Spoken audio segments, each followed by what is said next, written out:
Now that we've established our axis, we can create our sketch. I'll use the YZ plane to create that sketch.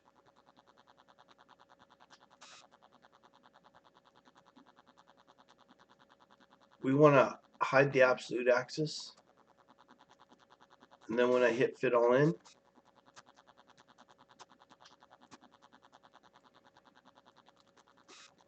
let me unpin the standard. Sometimes that happens on a hot fix. It'll pin things.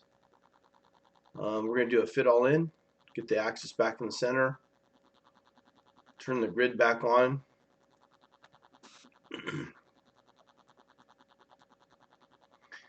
And I'm going to go to sketch and create a simple rectangle.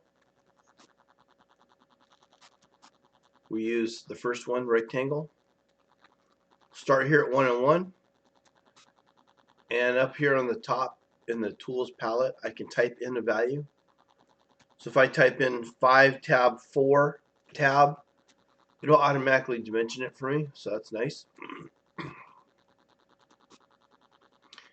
I'm going to put a rectangle up here. I'm not really sure how big that one is supposed to be.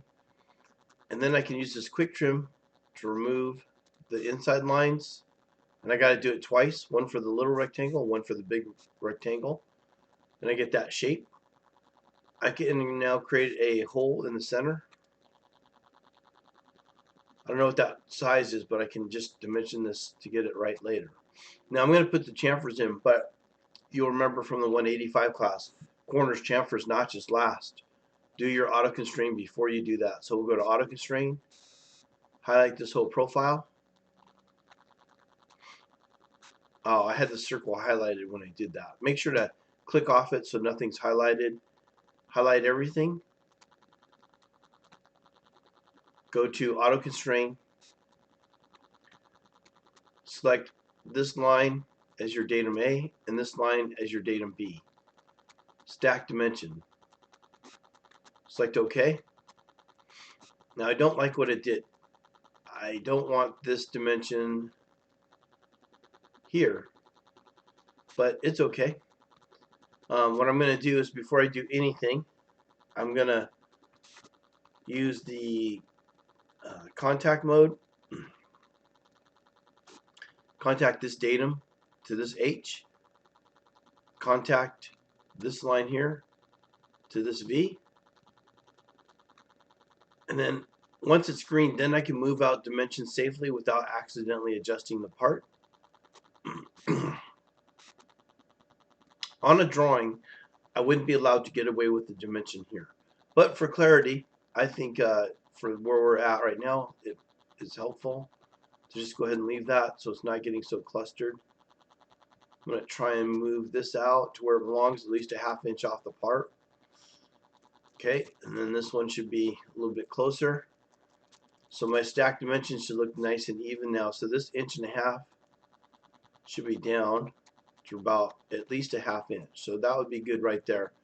Now I'm going to remove this dimension. So when you do auto constrain, if you see a dimension you don't like, it's simple to fix. You just delete this. Whoops. Delete that. And then I'm going to go to dimension and dimension this line. And I'm going to chain that up.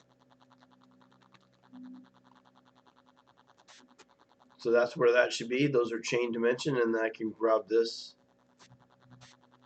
and bring it closer. It's supposed to be 3/8. All right. There's your part. It's pretty much all dimensioned. The only thing I got to do different, you pull this up here. I'm going to highlight this corner, and you'll remember from the 185 class, the very second solid you did was creating chamfers with, or creating a block with corners. And some of you missed the technique when you did this on how I'm supposed to do it, so I'm doing another demo on that. When you go to chamfer, the default is this hypotenuse, and they don't want the hypotenuse. The shop doesn't want to try and measure that hypotenuse. No way can they do that. They're going to measure an inch over and cut it at a 45-degree angle like you would use on a chop saw. So on a chop saw, you would start from a corner and you measure over ½ inch and then cut at 45. there's no way they're going to know what that hypotenuse is, or to try and make a hypotenuse of 1 inch. So you have to use this one here, first length and angle,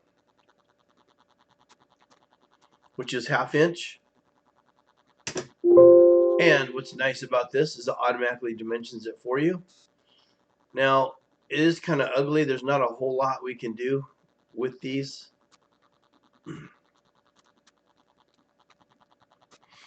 I can try and bring this out. Because it is not a drawing, it's not as critical if things are crossing in that. I do need to have all the constraints. And I know it's constrained because when I analyze this, you have 2 closed profiles.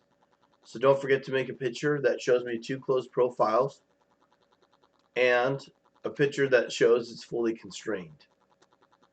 And one other thing is, when you make your picture, don't forget to show your sketch and show off that your coincidence. Now see, I should have done that right away. It's this coincidence? No. It's all the way up here. This coincidence is A, and this one is B. So don't forget to go to Properties and rename the coincidence to datum A. I'll change that to A.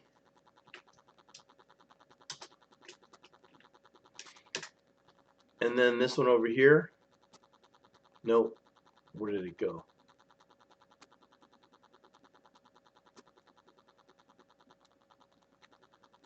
This one over here is datum B. I'll just use the up arrow, datum B. Alright, so when you make your picture, don't forget to have that visible so I can see where those datums are. Alright, you got to make sure these are renamed. Alright, that's pretty much how I would get that sketch done. Next thing we do is make a solid.